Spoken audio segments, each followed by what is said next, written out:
Dasamula, an introduction to what is Dasamula. While discussing about the introduction to Dasamula, we discussed on the history, how is it evolved. We understood how this Dasamula Nirnayas or Tattvas were given by Lord himself to Brahma, and Brahma gave to Narada. Narada gave it to Vyasa, and Vyasa, he gave it to Sripad Madhvacharya.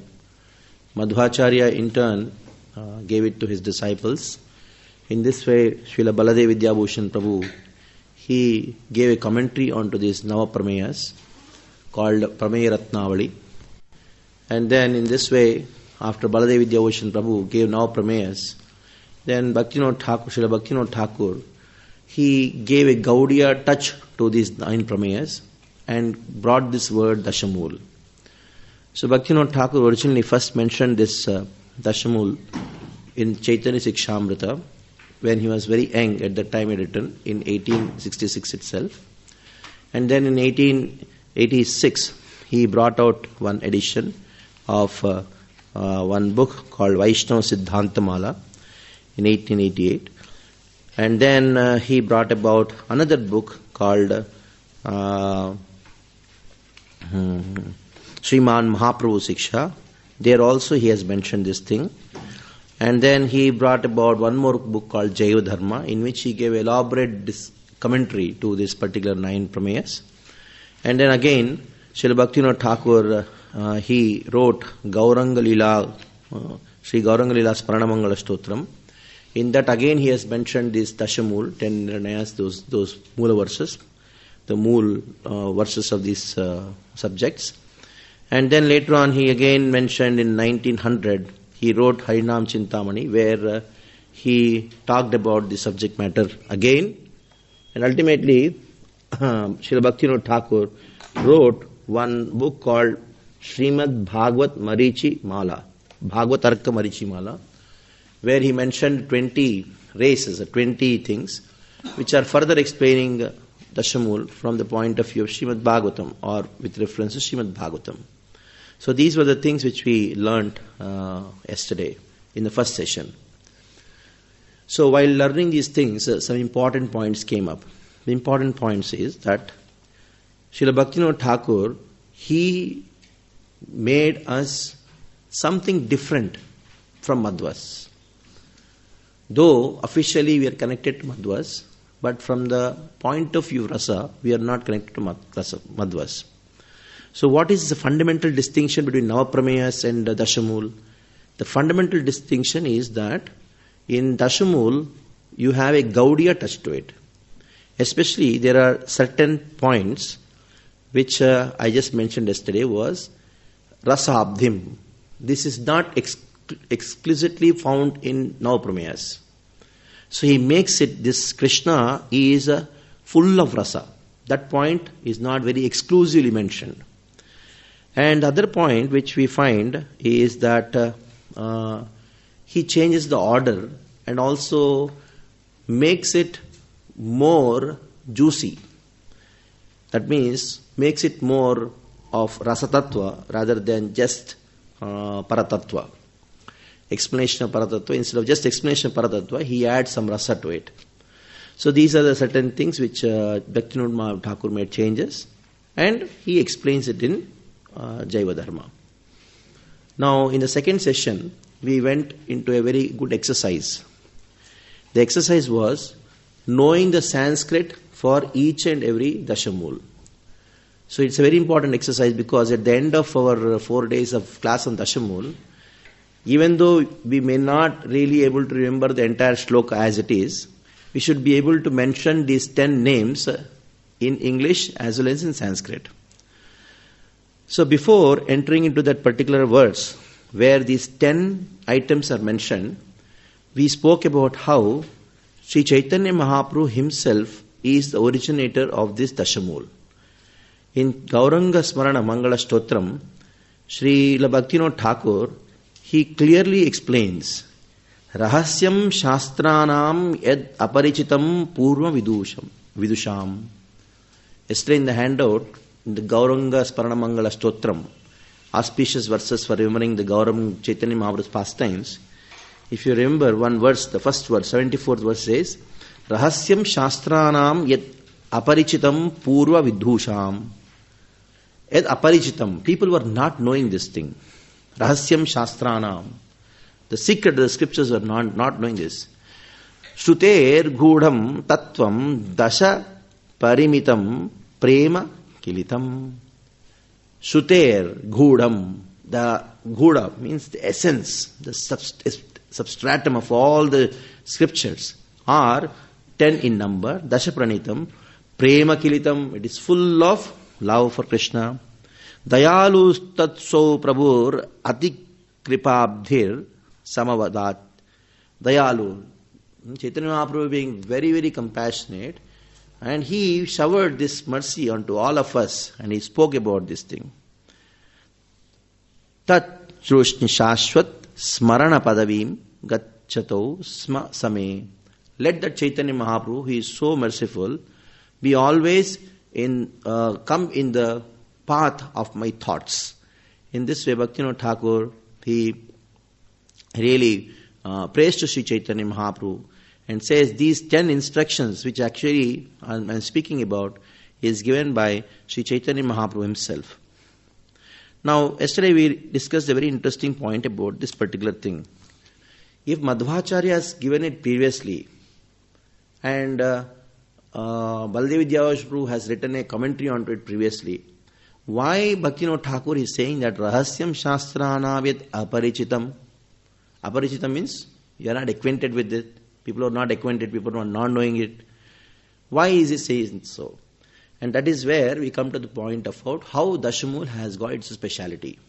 That speciality, that is Krishna Viraha Prema Rasa, that was not explained before. That was not given before. Even though it is mentioned in the scriptures, that was not explained and presented as that is the highest thing. Now, it's a very interesting point which I heard once to note. We know that Chaitanya Mahaprabhu came us to give the holy names. Is it that the holy names were not before Chaitanya Mahaprabhu came? It was there in the scriptures, people are chanting the holy names. But what is the thing which what is the speciality? There are two specialities which was not known before. One speciality is the speciality of the holy name was not known. That is, it is filled with love for Krishna. That is the topmost sadhana. That was not known. Though the holy names were there, but the real form of the holy name was not known. Number two, though people were doing Sankirtan before Sri Chaitanya Mahaprabhu came, but what Chaitanya Mahaprabhu was taught us was not just Sankirtan. What was not just Harinam Sankirtan. It is Prem Nam Sankirtan. So it's something special. I still remember in South India, people do Sankirtan, but not like the way we do. Maddened form of Sankirtan is not found. Even you find in Madhva Sampradaya also, in Sri Sampradaya also, they do Sankirtan. But this maddened form of Sankirtan, it is not profusely distributed. It is not there. People even say, you chant the name, but not do peacefully, Why are you making a big hangam out of it? That is what they say. This kind of maddened kind of devotion, that is the speciality of Sri Chaitanya. So it is wrong to say Chaitanya, before Chaitanya there was no holy name. They were only meditating. No, it was there. People are doing it, they were chanting, glory to the holy name also described, everything is there. So that is what is the speciality. So yesterday we discussed about this verse and went on seeing that what are the 10 points. And we did an analysis of these 10 points. So let us have a small exercise. And this exercise I'll try to do every session so that at least by the end of these 4 days, you will go to your Bhakti Vaibhava teachers and say these are the 10 points, both in English and in Sanskrit. So let us see, as I have done yesterday, I'll do the English and you have to tell the Sanskrit. Okay? So, go down to the verse. The first one, that is, of course, what is the first one is that pramana. Pramana is being explained as amnyaya para tattvam. Amnyaya praha tattvam. Praha means they speak. Amnyaya means Vedic scriptures speak about the truth. So what are the things which the Vedic literatures are talking about? That means what are the subject matters in the Vedic literatures? What is the object of Vedic literatures? Prameya. So what are the 9 prameyas? The first prameya is Hari. The Almighty is one without a second. What is the Sanskrit for it? Harimiha Paramam. Next is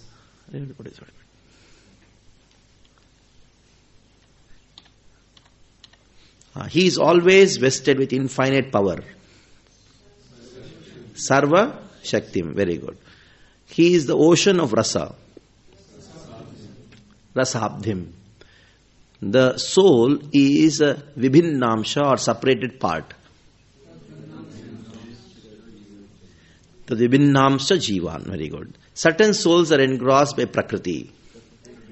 Prakriti kavaletam. Certain souls are released from the grasp of Prakriti.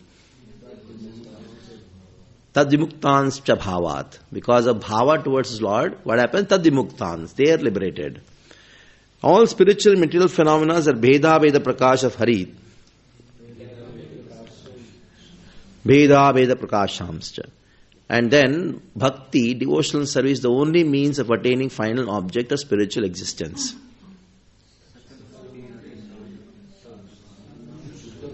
Sadhanam Shuddha Bhaktim. And then Prema, pure love in Krishna is alone the final object of spiritual existence.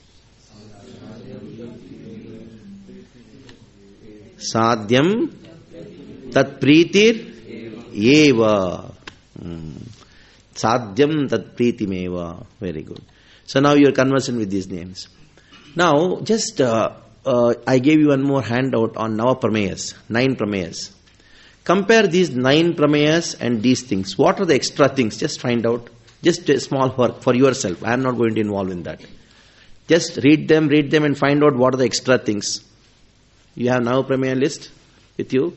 Yesterday I gave one more handout. The Nava Prameya list is with you. No? In another handout, in that there are 9 things. And Bhaktivinoda Thakur also told 9 aspects of it. So what are the extra things? It's there. In the another, you have the handout, no? Prameya, not today. Yesterday. Yesterday, Nava Prameya, 9 Prameyas. In that, and this list of 9. See, just make a small speculation.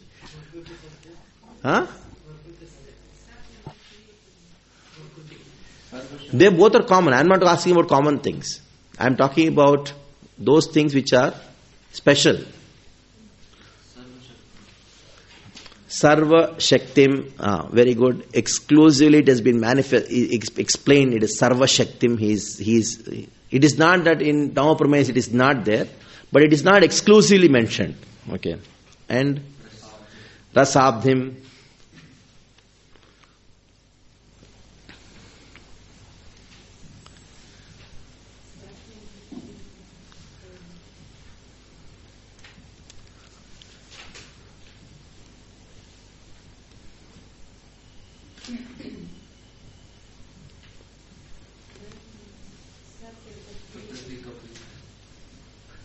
That is there, but Hari Charana Jushas Taratamyasya Tesham, in that it is there, it comes like that. Okay.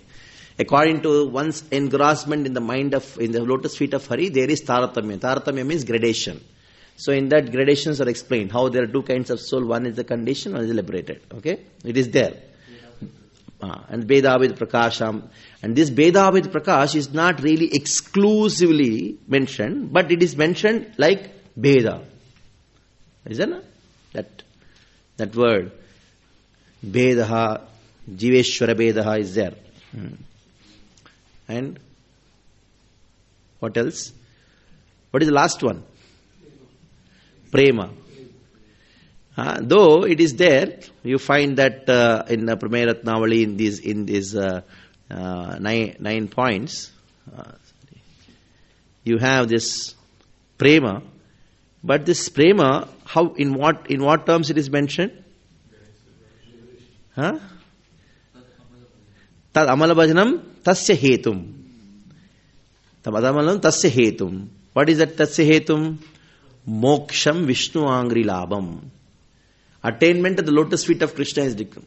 But it is not specifically told prema to Krishna is the prayojana. So you found three major things here. Number one is Sarvashaktim. Though it is there, but it is not very explicitly mentioned. Number two, Rasabdhim. Number three, Prema. It's not clearly mentioned. Though we cannot say it is not mentioned, but it is not very explicitly mentioned. By Bhaktivinoda Thakur putting these three things specifically, what he has made? He has made this Dasamula. Okay? Okay, nice.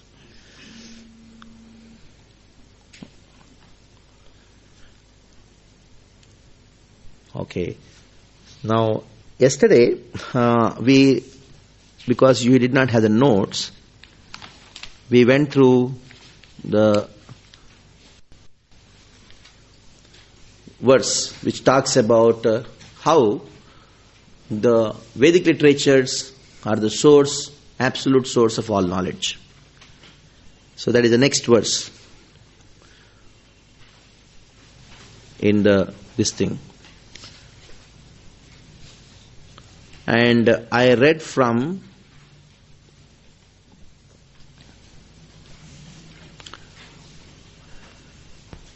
Jaiva Dharma, chapter 13. How many of you remember how many chapters, what are the chapters in Jaiva Dharma describe these 13 to 20? That you remember. So we started with the 13th chapter, isn't it? Now 13th chapter. That is where I have given the notes. Yesterday's notes is also there. Since we did it in a very little bit hurry, most of you might not be able to get the points properly. So we'll just do it again. Okay? 13. Chapter 13. The title is what? Today's notes you can open. The today's handout. We'll reading from that only. Yeah. Yeah, please. Yeah.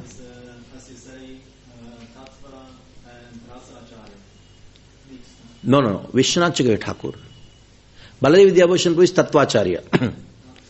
Tattva means he speaks on philosophy. And Rupa Goswami is Rasacharya. Srila Vishwanath Thakur, his commentaries or his presentations go hand in hand. Rasa, Tattva, both together. In this way, he puts Rasa. Immediately, next sentence he speaks about Tattva.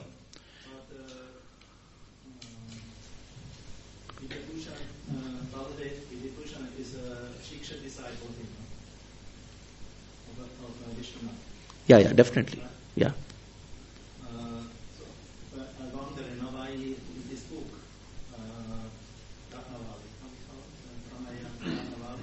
Yeah. Okay, your question is why you only mentioned 9 points.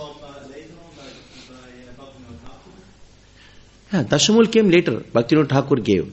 But this word Dasamula was not there before that. It was only 9 principles. Prameya Ratnavali was only there.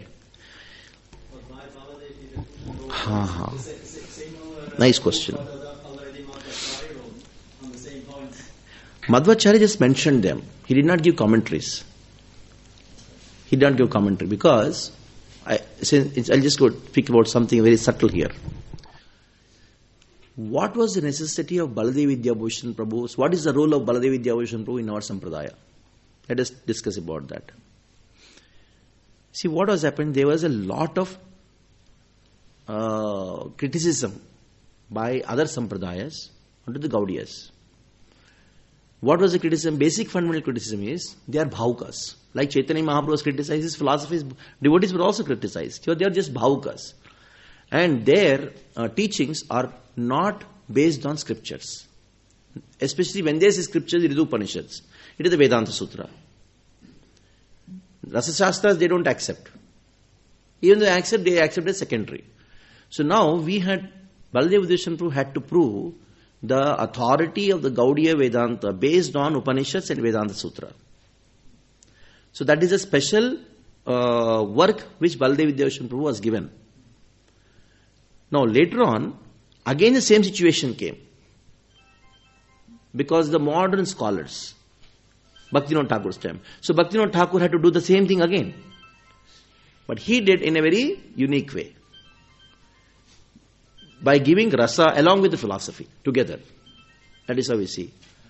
Actually, one of the lectures, one of the nice, wonderful things, why Radha Govindji had to go to Jaipur.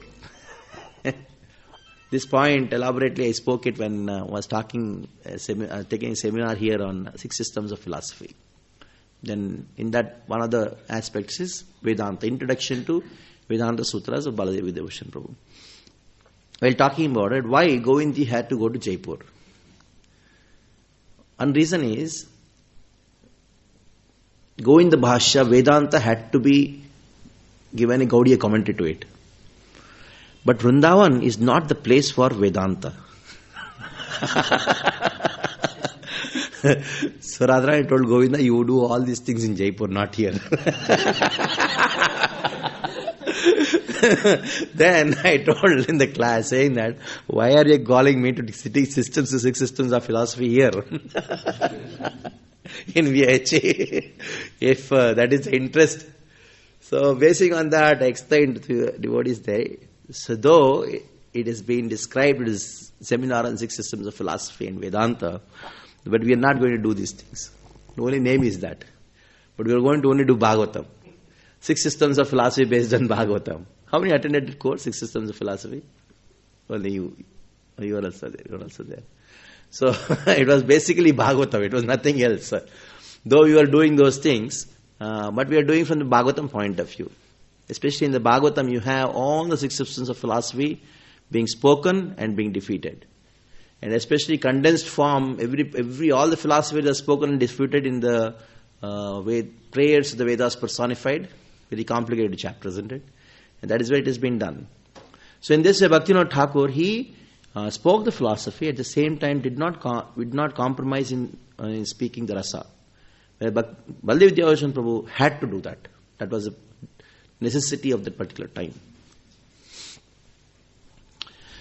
Okay, so we'll read from 13th chapter beginning itself, because yesterday it was done in a hurry. Not only it was done in a hurry, because you did not have the notes. So I could not really make justice to that particular thing. So the next evening, Prajanath sat down. Okay, let us go to the name of the chapter. Nitya Dharma Sambandha Videya Prayojana. In that, Pramana Vichar and Prameya Arambha. Prameya Arambha, Prameya has been started speaking. So the next evening, Vajranath sat down under the bakul tree facing the courtyard of Sriva's home. The saintly elderly Babaji had developed a kind of parental love for Vajranath. He was waiting for Vajranath to come. When Vajranath arrived, the Babaji at once came out from the courtyard, embracing Vajranath. He took him to the cottage, Bhajan Kutir, in a grove of jasmine vines, to one side of Shiva's courtyard. Touching the dust of the saintly Babaji's feet, Vajranath and thought his life had now become successful. He humbly said, "O saintly Babaji, please teach me DasaMula, which contain the essence of our Lord Nimai's teaching." His heart blooming with happiness to hear this very appropriate question, the elderly saintly Babaji said, "Baba, I will explain the DasaMula to you. You are Pandita. Please carefully understand the truth described in these verses." The first verse is this. Now the first verse, let us not get confused with the first verse, second verse, third verse, because there are so many, you'll have first verse sometimes deleted, only the other verses are spoken, like that. Amnaya prahadattvam harivaramam sarvashaktim rasabdhim tadbhinnam sajivam pragadikavalitam tadvimuktam bhavat veda veda prakasham sakanapi hare sadhanam shuddha bhaktim sadhyam tat pritimeo upadishati jnanam gaurachandra swayam saha. The Vedas teach that Lord is the supreme truth. He has all potencies and the ocean of nectar of transcendental mellow. The individual spirit souls, which are part and parcels, are divided into groups. Some swallowed by the material energy and others free from the clutches. Everything that exists is simultaneously one and different from Him. Pure devotional service is the way to attain Him. The goal of life is to love Him. This Lord Gaurachandra personally taught to the living entities. Now the question is, where did Chaitanya Mahaprabhu personally taught these things? That you will find in Chaitanya Charitamrita. In the Chaitanya Charitamrita, you have Chaitanya Mahaprabhu's discussion with 5 great personalities. One is Sanatana Goswami, other one is Rupa Goswami, and then you have Prakashananda Saraswati, and then Saramutachari, and then Ramananda Rai. So if that is the case, these 5 great personalities whom Chaitanya Mahaprabhu had discussion with, how can we understand that he spoke all these things in these 5 great discussions? We should understand Chaitanya Mahaprabhu revealed Sambandha Jnana to whom? Sanatana. And then he revealed Abhideya to? Revealed Pravajana to? Ramananda Rai. And what about Saramutachari? What about Prakashan Saraswati? Like when you say Sambandha Jnana, what is Sambandha Jnana? Jiva, Swarupa, Krishna, Nityadas. Somebody may ask a question, how? Why not Jiva is the Lord? Then the philosophy discussion starts, Vichar starts. So the discussion with Chaitanya Mahaprabhu and Saramutachari reveals Sambandha Vichar. Sambandha Vichar means why we are living servants of Krishna. That is why this argument. Saramutachari, he is a opponent. In these 5 discussions, 2 are opponents of Sri Chaitanya. Who are they? Saramutachari and Prakashananda Saraswati. So now, until unless you have an opponent, your philosophy will not be highlighted. Isn't it? If you want to highlight your philosophy, you should take a very powerful opponent and defeat him. Otherwise, your philosophy is there, you will be taking, that's all. This also one more philosophy. Until unless the wrong philosophy is defeated, your right philosophy will not come into light. A very famous statement which Prabhupada writes in Bhagavatam.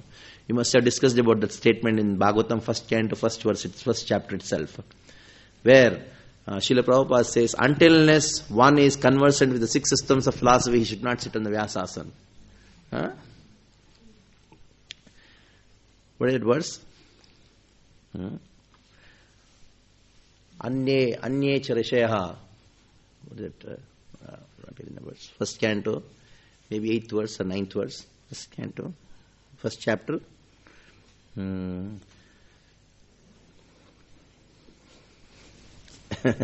Forgetting it. Just here somebody was Bhagavatam with you. First canto, first chapter, 8th or 9th verse. Just see that.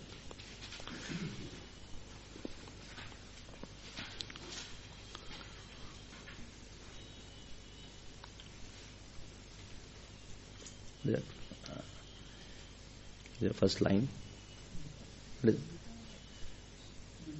Vetatvam samitatsal. Before that.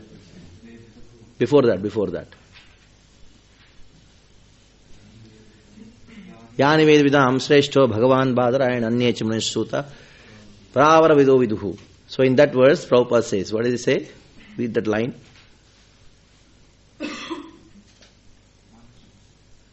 Okay. Why one should be conversant with the 6 systems of philosophy? 6 systems of philosophy is all bogus. Why I should be conversant with something bogus? Because you can present Bhagavatam in defense. In defense means what? After defeating, in the light of these wrong philosophies, you can present the right philosophy. That is the reason one need to know what is wrong also. Complete knowledge involves what is right and both what is wrong.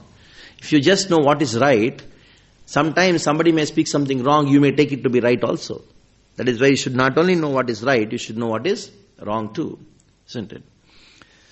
So in this way, these are the 10 things Sri Chaitanya Mahaprabhu personally taught to the living entities. Now let us go further. After hearing the summary verse, Rajanath said, "Oh saintly Babaji, now it is not the time for me to ask any question. You just mentioned these 10 things, I can only ask a question only when you describe further. After you recite the first verse, I will speak any question that may arise in my heart. Hearing this, the elderly Babaji said, Good, good. I will recite the first of the Mula verses. Please listen carefully. Now, be attentive here. Here, please recite the first verse. Now here, when you say first verse, it is referring to the second verse, not the first verse. Why?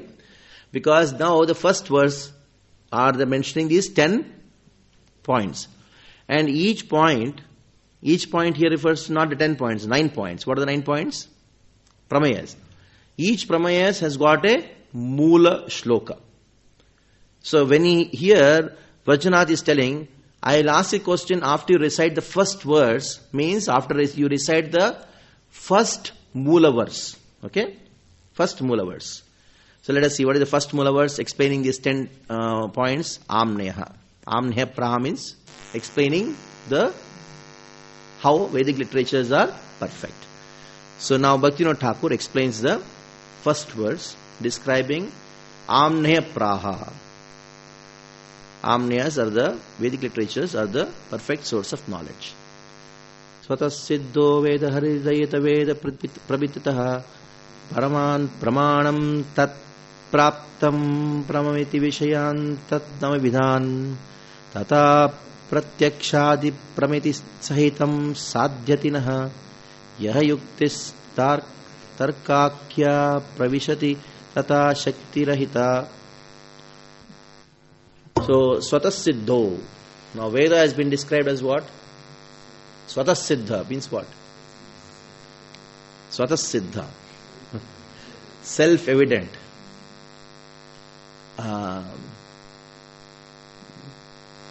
Somebody asked Prabhupada once that, Prabhupada, we should have a Vedic research institute.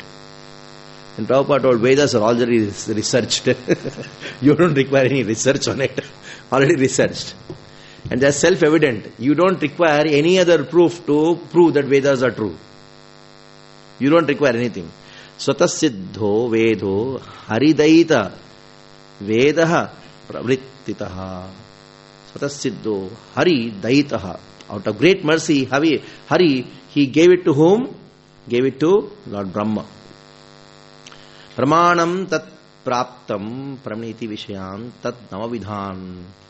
And Brahma, he came in the disciplic succession, which was accompanied by other sources of evidence such as direct perception, are the evidences for the following truth. Ordinary logic, called tarka, has no power to enter into the discussion of truth. Na yuktis tarkakya pravishati tata shakti rahitaha. Shakti rahita means they don't have any power. Tarka means logic. Logic cannot establish any truth. So this is the Mula Shloka. For which point?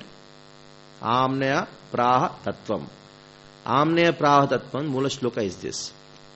Now as soon as this Shloka was spoken, Vajjanath, he asked a question. What is the question? Is there any evidence in the Vedas that Brahma taught disciples?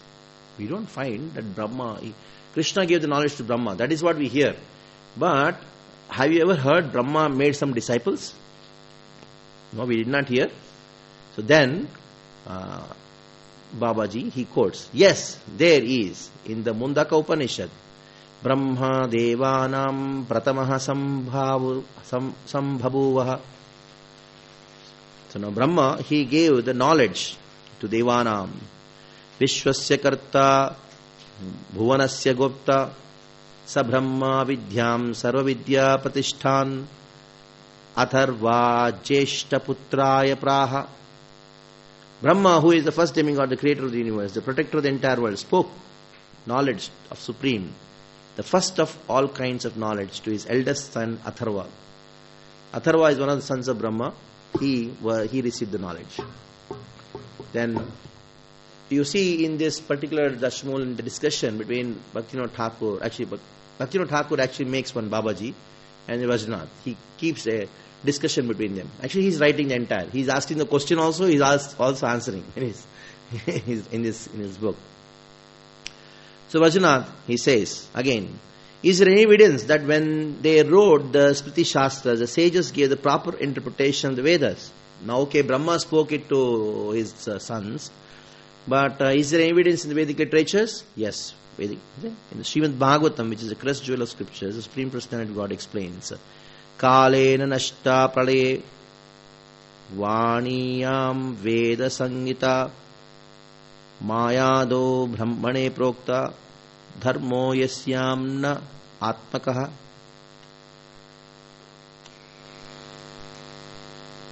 At the time of cosmic annihilation, the Vedas became lost. At the beginning of the next creation, I again taught these Vedas to Lord Demigod Brahma.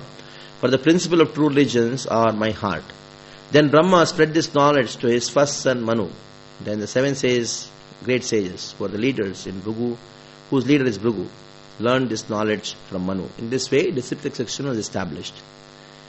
Why there is a Vaishnava disciplic succession? What is the requirement? Babaji. Misled by impersonalism, many people in this world have left the true path. If the devotee is untainted by impersonalism, do not have their own disciplic succession, that will be difficult. Then it will be difficult to associate with true devotees of the Lord, as it is said in the Padma Purana, that Sampradaya Vinihinaste Mantras Nishpalamataha, that verse comes. Because if you don't have a proper system of getting the knowledge, then anything is accepted as knowledge. Anything cannot be accepted as knowledge. Sometimes ignorance is accepted as knowledge. Sometimes imperfect knowledge is accepted as knowledge. That is why to discriminate between right knowledge and wrong knowledge, there should be a system. Like you buy rice. And then, of course, like all malls and all, we get packed rice and all, but villages and all, we get rice. And then you have to discriminate. You have to see whether some stones are there inside. Anything you buy. So you have to segregate. So whatever your knowledge you got from the Vedas, anywhere, to discriminate between right and wrong knowledge, you should have a system for it. So in one sense, Sampradaya is required for that particular purpose. That is why the Acharyas of Sampradaya, they write Tika. Tika means what? So that is what we know. But actually Tika means fencing. You have a nice garden. Then what do you require to protect the garden? You require a fence. So Tika means fencing. So the Acharyas, when they give the commentary, that is specifically called Tika because no wrong interpretation can be done for that particular verse. And that is how they give the commentary. They make a nice, wonderful fencing around that particular verse, so that any wrong notion regarding that verse is completely destroyed. They don't allow any wrong notions to enter that particular verse. That is how the Sampradayika Acharyas protect the Sampradaya. Actually, one of the important words of the Sampradayika Acharyas, when they hand over to the disciple, they say, you protect the Vaishnava Siddhanta. You protect the Vaishnava Siddhanta. You protect this preaching movement. Like a father hands over the property to the son and says, my dear son, please protect it, isn't it? Same way, the pure Vaishnava Siddhanta has to be protected. And that is a thing which the Sampradayika Acharya gives to his disciple. That is what we are getting from. Like Rupa Goswami gives the example of a mango. Top of the tree, mango is there, and somebody plucks the mango. He gives the mango very nicely to the next person who is sitting in the lower branch. He gives the lower branch. In this way, you receive the mango in original. That is how the knowledge in the Sampradaya is very much protected. That is why it is very important for all the devotees to study Prabhupada books very nicely. Because, not only just because for our purpose of Krishna conscious understanding, for the protection of the teachings of Sampradaya. A small deviation now, after many years, what will happen? It will become a big deviation. The world has seen this thing. The world has seen in different Sampradayas. There is one Vaishnava Sampradaya, so-called Vaishnava Sampradaya in Gujarat, Swami Narayan. Originally they belonged to Shri Sampradaya. But all of a sudden when somebody told that let us worship Guru as God. Forget God, we will worship Guru. And you find they only worship Guru. Krishna is somewhere in the corner. And if you go and see the worship, the way they build the temples, everything, it is pakka pancharatrik. They use all the mantras, all the perfectly everything they do. Just a small deviation, it happened 400 years back. Now it has become a big havoc. His own guru wrote, you should study Bhagavad Gita. But they never studied it. They only studied, I should study Bhagavad Gita. Every day they read the Shikshapatri. There's one Shikshapatri, there's a small book called Shikshapatri. That they go on reading it every day. Because our guru told us to read Shikshapatri. But in Shikshapatri he told read Bhagavad Gita every day. They don't do that. So a small deviation happened 400 years. Now it's a big havoc. And they're so established in Gujarat and many places in the hearts of the Gujaratis that if you go and try to preach anything, you cannot say anything which is like against them. They feel very bad and they get hurt and then go away. Millions of people are affected by this. So that is why it's very, very important to protect the Vaishnava Siddhanta. That is why we need to be very careful in studying the Vaishnava Siddhanta. Going further. Why is the next one? Then Vachanath asks a question. Are there complete list of the disciplic section? Baba says the list contains the names of only the most important acharyas. It is their names that are included in this list. I did not, because it will become very big. I have already given the list to you. Baldev Vidyabhushan Prabhu has given the list. That you can put it there. Then Vachanath, I wish to hear the list. Then he gives the list. That list is there. If the direct perception, inference are not considered a source of evidence, then what kind of knowledge will be one able to get? Please explain so that I can understand.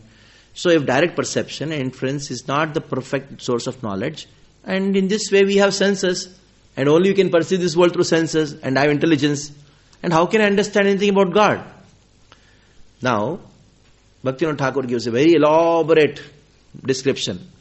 I intentionally avoided discussion because you are all very much adept in that. Because you have done practically a PhD in explaining 4 defects of the human being and all this thing. You preach everywhere.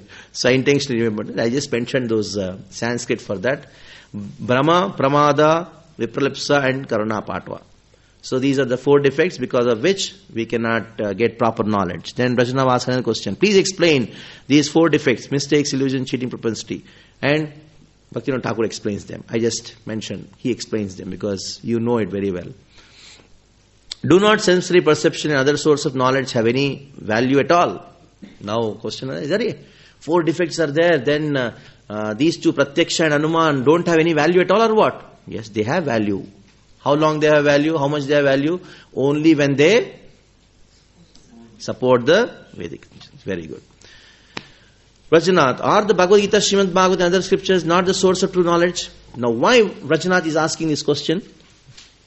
Bhagavad Gita, Srimad Bhagavatam, yes? Because opposition will ask that question. Opposition. Yes, because it is not Shruti. Now there is a vast category of audience, or people, even not only in India, everywhere in the West, they say, we accept only original 4 Veda. We don't accept Bhagavatam, Bhagavad Gita, because Bhagavad Gita is what? It's part of Mahabharata. Mahabharata is Smriti. That all Bhakti Veda, if you're doing Bhakti Veda, you must be knowing more about this particular aspect. And if somebody wants to know more about how Bhagavatam and Bhagavad Gita and Puranas, they are the perfect source of knowledge, you should study the first part of Tattva Sandarbhas. Tattva Sandarbhas has got 2 parts, Pramana Kanda and Prameya Kanda. Pramana Kanda talks about how Bhagavatam is the topmost Pramana. So that one has to study thoroughly, then everything is solved there. How many of you attended Tattva Sandarbha course? You attended. Few of them attended. Okay. So in that, very elaborately it is established that how Bhagavad Gita and Bhagavatam are also. Bhaktivinoda Thakur gives only a introduction, a summary of the entire thing. Now Bhagavad Gita has come forth from the Supreme Personality of Godhead himself. So it is called Gita Upanishad. Bhaktivinoda Thakur just say, when Shankaracharya himself told Gita Upanishad, why you are discussing about it? Because most of the opponents who are saying that no, Gita, Bhagavatam and all are Smriti, they have to accept Shankara. Because if you don't accept Shankara, especially regarding the pramanas which he has given, They don't even care. So, Bhaktivinoda Thakur very intelligent says, when Krishna himself told, and it is called what? Gita Upanishad. Who called Gita Upanishad? It was Shankaracharya who told Gita Upanishad first. It is counted as one of the Vedas because they are the teachings of Chaitanya, and 10 verses, the Dasamula, are also one of the Vedas. The Srimad Bhagavatam is an anthology of the truths described in the Vedas. It is a crest jewel of all sources of knowledge. If they confirm that Vedas teachings, the other Smriti Shastras are also source of true knowledge. The Tantra Shastras are 3 kinds: those in mode of goodness, passion and ignorance. Among them, the Pancharatras and other Tantras in the mode of goodness expand the confidential portion of the Vedas, Vedic teachings. The word Tantra comes from the root word Tan, that means to expand. Therefore, these Tantras are also counted among the true sources of knowledge. Okay.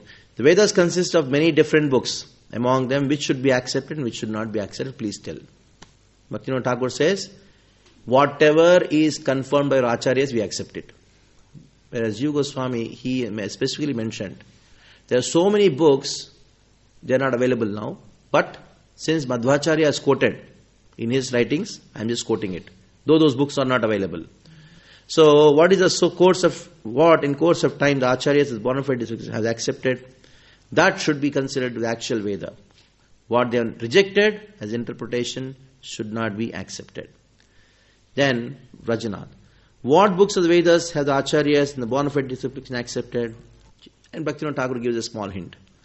The acharyas have accepted the 12 Upanishads named Isha, Kena, Katha, Prashna, Mundaka, Mandukya, Taittreya, Chandogya, and Brihadaranyaka and Shvetasvatara, as well as Gopal Tapani Upanishad and Narsimha Tapani Upanishad and other Tapani Upanishads, as well as Brahmanakas, Mandalas, and other portions of the Rigs, Yajur, Sama, Atharva Vedas. The acharyas have accepted all these books as a source of genuine knowledge. Rajanath asks question. You said that the material logic has no power to understand spiritual things. What is the proof for that? That is the last thing which is explained in this particular section. Baba says, Kena Upanishad says, Naisa Tarkena Matir Apneya. By spiritual truth cannot be understood by material knowledge. Upanishads only talk about it. And then Vedanta Sutra, very famous sutra. Prabhupada quotes left, right about this sutra. Tarka Pratishtanat. Tarka Pratishtanat means by tarka, by logic, you cannot establish anything conclusive. And also very famous statement from the Mahabharata. Achintya kalu ye bhavana tarakim syojayet prakritibhya param yacha tad achintyasya lakshanam. Because the Supreme Lord is achintya, it is very difficult to establish by tarka. Tarkena na yojayet. Because achintya yekalu bhava. The subject matter is achintya, it is transcendental. Now in this way, Bhaktivinoda Thakur explains the first mula. What is the first mula? Veda, Praha, Tattvam. Vedas speak about the truth. So Vedas are truth. That has to be understood. Regarding this, is a small story. Very interesting story though. Sripad Shankaracharya was giving a lecture. And he ended the lecture saying, Vedam Satyam. Veda is truth. And the disciple wanted to see. He is telling Veda is truth. Let me examine whether Veda is true or not. Because until unless something is proved, experimentally proved, you cannot accept it. So what happened is he went on top of a temple. In South India, big temples are there. Huge temples, Gopuram. So he went on top of the Gopuram and then told, if Vedas are true, nothing will happen to me. And he jumped. Just imagine. Whatever it may be, just see such a staunch seekers of truth. They would even value truth more than their life. He jumped. When he jumped, of course he did not die, except death, everything happened to him. Then he broke his hands and legs.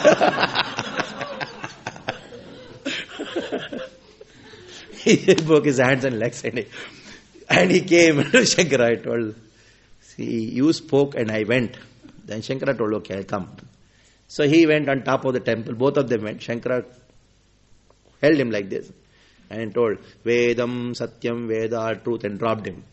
And then he just fell down and he stood up. Everything became okay.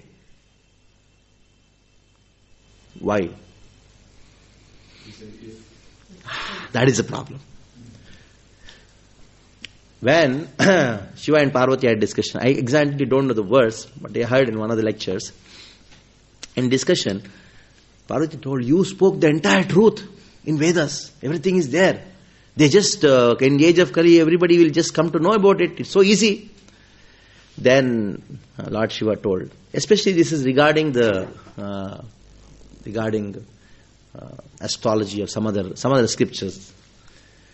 So there Lord Shiva told Parvati, everything is revealed in the scripture. It is so easy. But there is one clause. People will understand it only to the extent of their faith in it.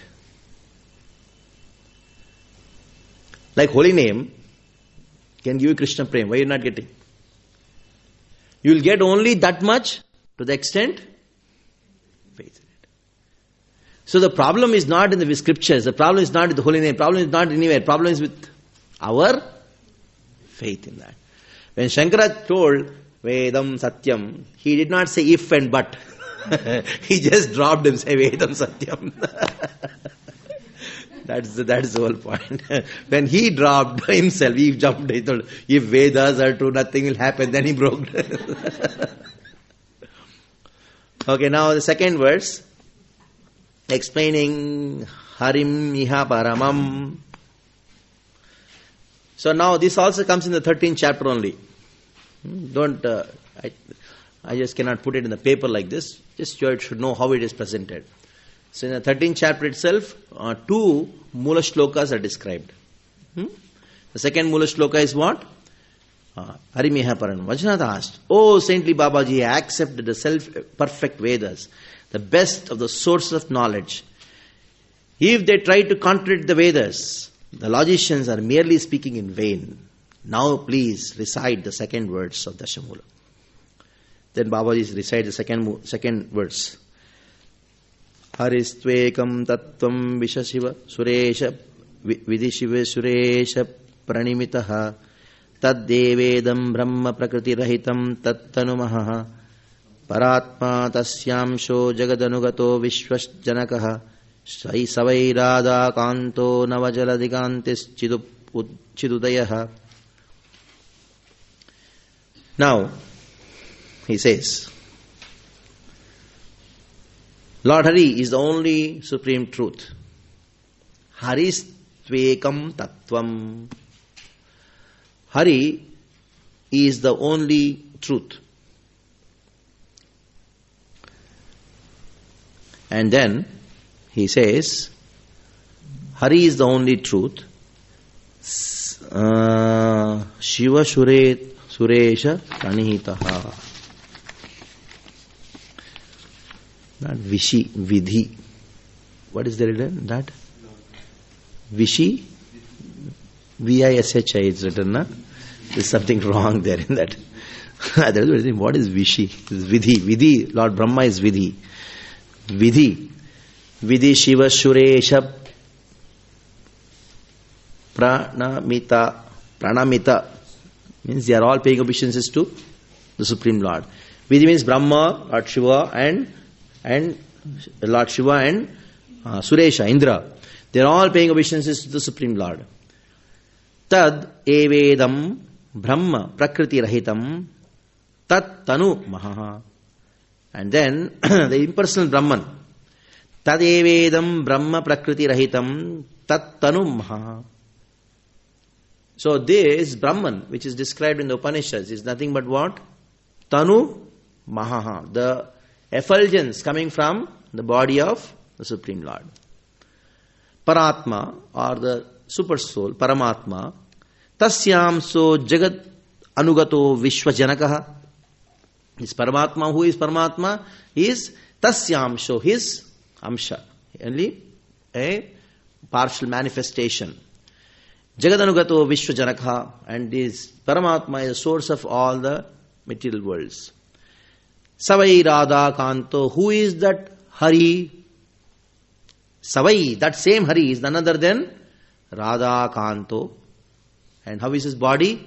Nava Jalada Kantis Chidudayaha. Nava Jalada Kanti. Jalada means cloud. because they give rain. Jala means water, Da means to give. So cloud is known as Jalada. Jalada Kanto, his body is like the cloud. And Chidudayaha means it is Chit Udayaha, is fully spiritual. Now here we have a similar words in the Chaitanya Charitamrita also, talking about Chaitanya Mahaprabhu. In the very beginning, anybody remembers that verse? Yad Brahmopanishadi tadapyasya tanubha yantaryami purushaha sosyam shavaibhava Shadaishwarya purno yahya bhagavan sasvayamayam Chaitanyat Krishnat jagati paratattvam param iha. So Krishnadas Kaviraj Goswami quotes this verse, originally written by Swarup Goswami. He explains about how this Chaitanya Mahaprabhu is none other than that Brahman. Yad Brahmopanishadi tadapyasa tanubha. In the Upanishads, the word Bhagavan doesn't come many times. Mostly the word is Brahman. Whatever is described in the Upanishads as Brahman is nothing but the effulgence of Sri Chaitanya. And apart from Brahman, there another word which is used for the Lord is Paramatma. This Paramatma, who is none other than Yasyam Shavaibhava. And then ultimately it is Bhagavan. Shadaishwari Purno Yahe Bhagavan Sasvayamayam Chaitanya. There is no other having entity other than Sri Chaitanya Mahaprabhu, who is Paratattvam. Here Hari is spoken, there Chaitanya is spoken. So let us see what is the question asked by Vajranath. Vajranath talks about his thing. The Upanishads teach that the impersonal Brahman is the highest truth, and it is beyond the touch of matter. Why then does Sriman Gaurahari affirms that the effulgence of Lord Hari is the effulgence of Lord Hari's body? Now in the Upanishads, impersonal Brahman is described. It is described as the highest truth. How is it that is the body, effulgence of the body of the Supreme Lord? Then Babaji explains. Lord Hari is the Supreme Personality of God, Bhagavan. The word Bhagavan means he possesses 6 opulences. In Vishnu Purana it is written, very famous verse, everybody knows. Aishwaryascha samagrasya vishveryasya yashascha shriyaha jnana vairagyasya chaiva sannam bhaga itingana. So there are 6 opulences. What are they? Wealth, strength, fame, beauty, knowledge, renunciation. Now, be very careful. Bhaktivinoda Thakur gives a very, very nice distinction between these 6 things. We just say these 6 opulences, but there is some intricacy in these 6. And I have as far as my study goes, this analysis is not given by any of the Goswamis, any of the scriptures. Maybe in the Sandarbhas, other than Tattva and Tattva and Paramatma. Maybe in Bhagavad Sandarbha it may be there. I don't know. But Bhaktivinoda Thakur gives a very nice analysis of these things and establishes that how the Supreme Lord, Bhagavan, actually is the source of Brahman and also Paramatma. Based on this verse, let us see. These 6 opulences are interrelated, like the limbs of the body. That is Bhaktivinoda Thakur's statement. Which of them is the body? Which of them are the limbs? The body is a resting place of the limbs. The tree is the body and the branches are the limbs. The whole form of the body and the hands and the feet are included in the limbs. The body is the resting place of the limbs. Of the Supreme Lord's opulence, its handsomeness is the body. I don't know whether English word handsomeness is there or not. Handsomeness. Okay. When somebody like Shakespeare can do some changes in grammar, Bhaktivinoda Thakur can do it. There's nothing like handsomeness, but he can use it. His handsomeness is the body, and other opulences are the limbs. Now you have 6. Out of 6, beauty is the body, and other are only limbs. Now, wealth, strength and fame are three limbs. The effulgence of fame consists of knowledge and renunciation. Just see how he has categorized. Among the six, beauty is what? Body. And after beauty, three are, that is, wealth, strength and fame are limbs. But within this fame, there are two categories. What are they? Knowledge and renunciation. These knowledge and renunciation are the effulgence. The effulgence of fame consists of knowledge and renunciation. Therefore, these two are the effulgence of the one limb.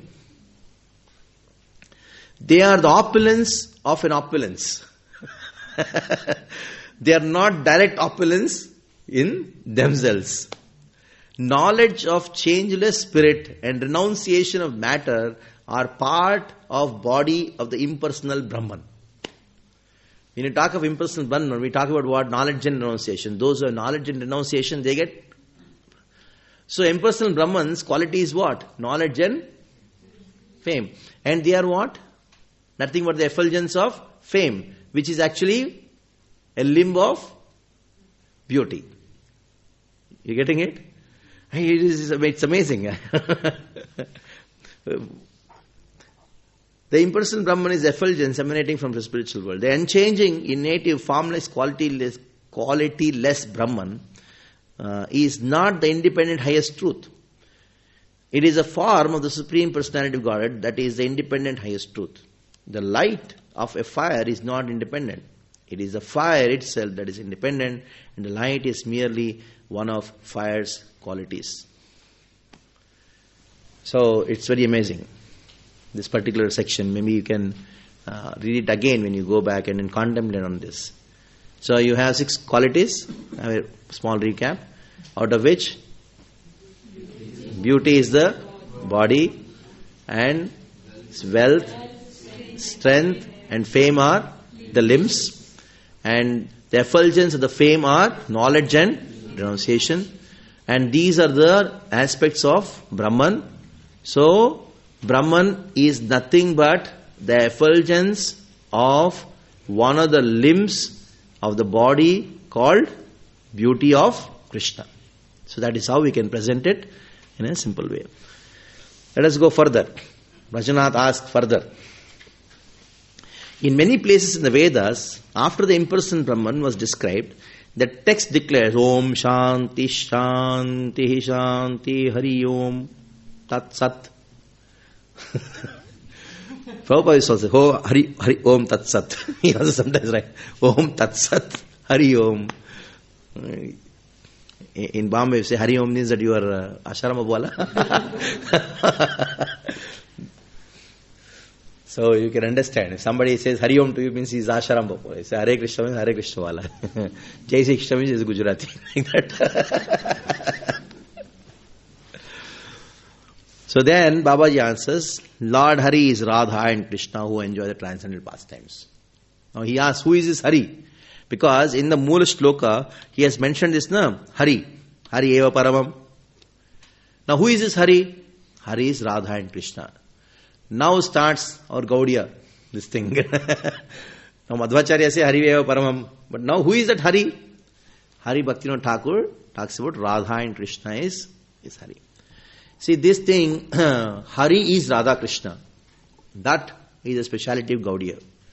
If you go to Sri Sampradaya, they would say Lakshmi Narayana Mithuna Swabhavat iti Hari. Ramanujacharya clearly says Hari means it is Lakshmi and Narayana's combined form. Now here Bhaktivinoda Thakur says what? Radha and Krishna's combined form. Let us go further. I will ask about this later. Now he says that we will talk about Hari, how Hari is Radha and Krishna we will talk about later. First we will talk about Paramatma now. He asked a question. I will ask about this later. Please tell me what kind of expansion of the Supreme Lord Bhagavan is Super Soul Paramatma, the Father of Material Universe. Now Bhaktivinoda Thakur explains. Employing the two opulences of wealth and strength. Now, Again, basing on the same thing. About fame it has been described. Now what are the two things? Two limbs? Wealth and strength. The Supreme Lord creates the material world, Maya. After creating the world, the Lord expands himself as Vishnu and enters it. When the Lord expands himself, each expansion is perfect and complete. This is described in the following words of the Brihadaranyaka Upanishad. Many Upanishads this verse comes, so you don't have to really worry about it. Purnamada Purnamidam Purnat Purnamudachyate Purnasya Purnamadaya Purnameva Vasishyate. So now, from Krishna, the super soul, one fragment comes out. One fragmented part of the super soul is described in the Bhagavad Gita also. Vishtabhyavidam Krishnam Ekangshena Sito Jagat, 10th chapter, last verse. Where Krishna, he says, my Arjuna, Atava Bhunaitena Jnatema Atvacha Arjuna, what is the use of telling all my opulences to you? Vishtabhyavidam Krishna, the entire world is pervaded by a fragment of my portion. That is the super soul. Therefore, the super soul is Lord Vishnu, who is perfect and complete. He has entered the material world and who protects the material world. Lord Vishnu thus manifests in three forms. You know these three forms. Bhaktivinoda Thakur elaborates these three forms. I intentionally removed that particular section not to make it very lengthy. We are all experts in talking about Kshirodakshi Vishnu, Garbhodakshi Vishnu, Karanodakshi Vishnu. You know it very well. That is, Kshirodakshi Vishnu, Karanodakshi Vishnu is the Paramatma. He is a Paramatma for all the universes. And Garbhodakshi Vishnu is Paramatma for one universe. And Kshirodakshi Vishnu is Paramatma for individual soul. So that all subject you know very well. We will go further. So the main point here is, taking that Bhagavan definition, you have strength and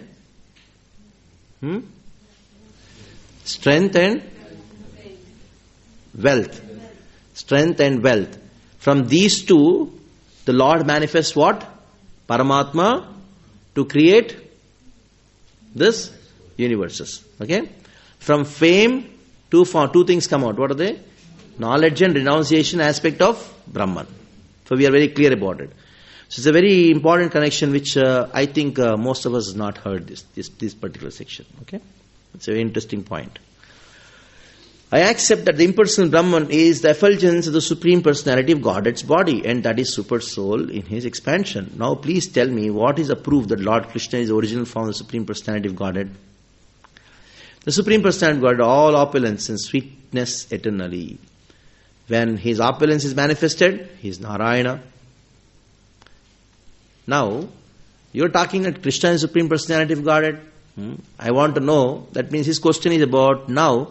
He spoke about Brahman, how Brahman is manifested from Krishna's opulence.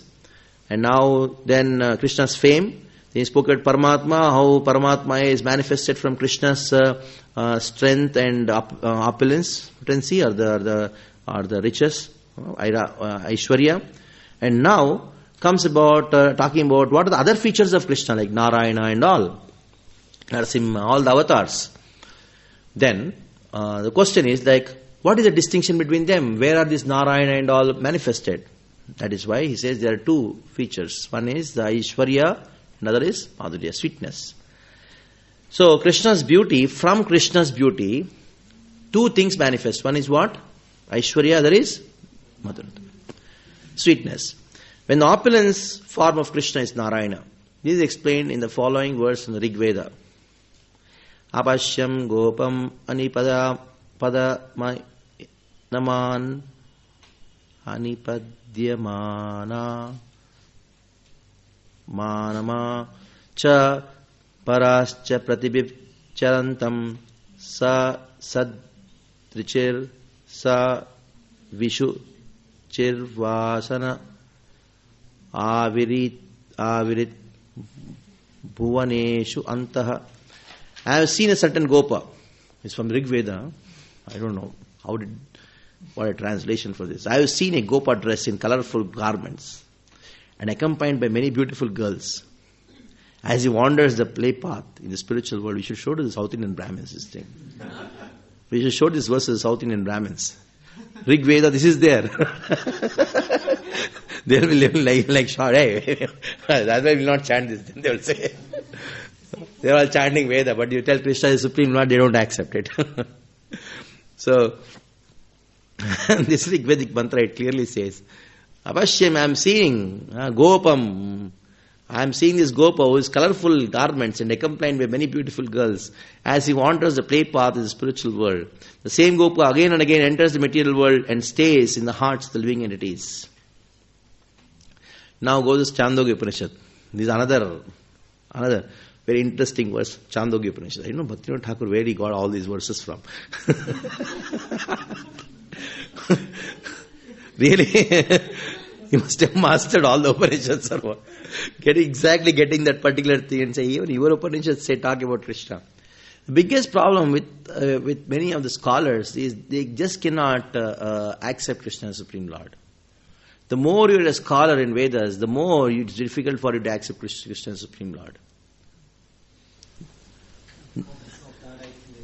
Yeah, there are other interpretations also for it.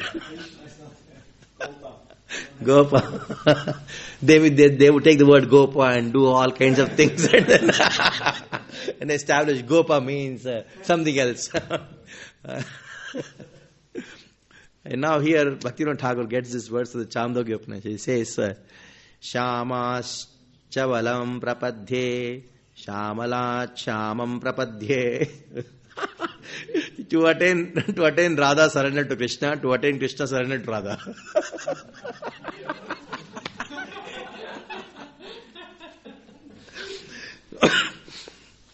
Shama means Krishna. Shamala means Radha.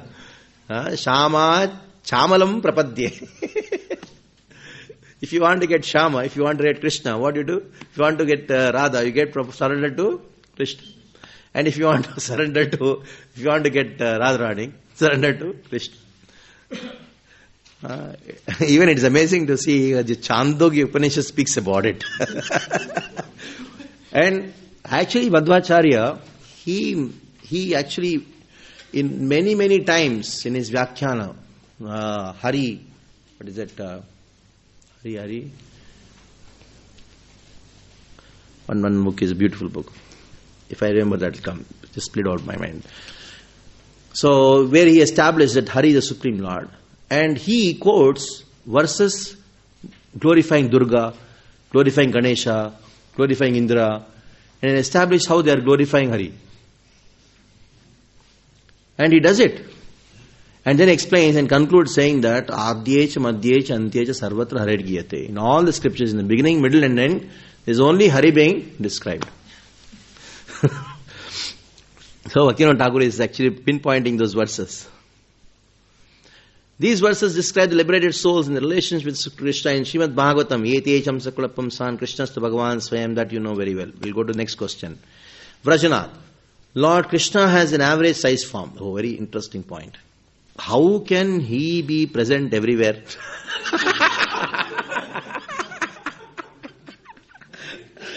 You say small Krishna, baby Krishna, and you say he's everywhere. What is this? If we accept that Lord Krishna has a form, we must also accept that his form can only stay at one place at one time. Limited in the way, he must have some faults. Now, if he's limited, then he should be having some faults. Now he must fall under the control of material modes. No longer can he be supremely independent. How can all the defects be removed from Lord Krishna? Now, if he's just a small place, he's just at one place, he's restricted, then how is it so? Then Babaji goes to a very long discussion. I intentionally avoid the entire distinction because that is left for you to explain to people how, in spite of Krishna being, you see him as a small boy, he's all-pervading. But essential point I've given. And Baba says, Baba, you are a conditioned soul trapped in the material world of Maya. That is why you have these doubts. As long as it is bound by the ropes of Maya, your intelligence will never be able to touch the transcendental reality. Where did you get this idea that an average size form of Krishna have any flaws?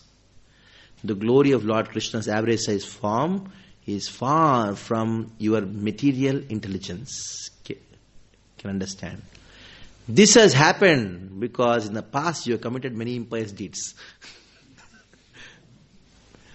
So now we'll have a small 2 minutes discussion about this particular point. It's a major argument. When you say the Lord has form, immediately they think if Lord has form, if your God has form, He is limited. So it is very difficult for them to imagine something having form at the same time unlimited. How can you have a form which is unlimited? That is their major question. And it's also most difficult thing to explain and answer. It is not very easy because the core aspect of Mayavad philosophy is this thing. The core aspect of Mayavad philosophy is the moment you say form, it is limited. So the Lord has been described, the Brahman is described as unlimited, so it should be formless. So now how are you going to answer it? So that is up to you now. You are all Bhakti Vaibhava students, so I will not tell. So speak something. Yes. Let us have some interesting points. Yes. Just like there is air and then... Oh, I am a Mayavadi. I am just telling, okay. Let us argue. Just like there is air and the demigod air, for the air is a person. So if he appears, so even though he appears before you, but then air will be there all over. So you mean to say there is a distinction between the person and his potency, isn't it? But the scripture says, don't say so. Ekameva dvitiyam brahma, there is only one. It's his personalized form. Apart from his personalized form, it's still available everywhere as air. But the scriptures don't accept this thing. Scriptures say Ekameva dvitiyam brahma, there is only one. Where two came from? Huh? There is also Paramatma inside everybody's heart. So he is everywhere. No, that is when the Supreme Lord is conditioned by Maya. That is the time you call it Ishvara. All these things happen, but originally it is only Brahman. Krishna says that I am the source of this impersonal Brahman in the Bhagavad Gita. So there has to be a source for that Brahman, and Krishna himself says that I am that source. That is Jada Brahman. So if there is Jada Brahman and the other Brahman. Yes. Where does the other Brahman come from? That is Vyavaharika. Vyavaharika is conventional. That means there is two. So where did you find two? If you say, oh, it's two, then where Because is at Brahman? present our consciousness is not so elevated to understand oneness. That is why we talk like How this. can Brahman have covered consciousness? Huh? Yeah, that is the point. That is where it is. When you talk about form, where did this form come from? That is where you have to point out. If you accept Brahman is the source of everything, he is the source for everything. Source for form too. Prabhupada actually hit everyone with this stick. Because the scriptures say the Supreme Lord is the source of everything. The Supreme Lord is the source of everything, then he should be the source of form too.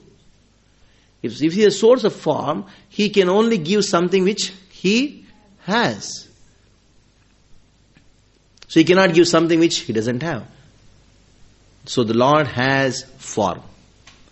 Now question arises, if the Lord has a form, how is he not limited? So now Bhaktivinoda Thakur is clearly told, because of your conditioned consciousness, your mind is material. In material mind, you cannot imagine a spiritual form. You cannot imagine a spiritual form. So this discussion, this point, leads to the next point. What is the next point in DasaMula? First one is scriptures. Second one is Hari, Supreme Lord. Next one is? Yes. This point leads to the next one, that how the Lord can have form at the same time, all pervasive. That leads to the second topic of Sarva Shaktiman. So you're getting the point? Huh?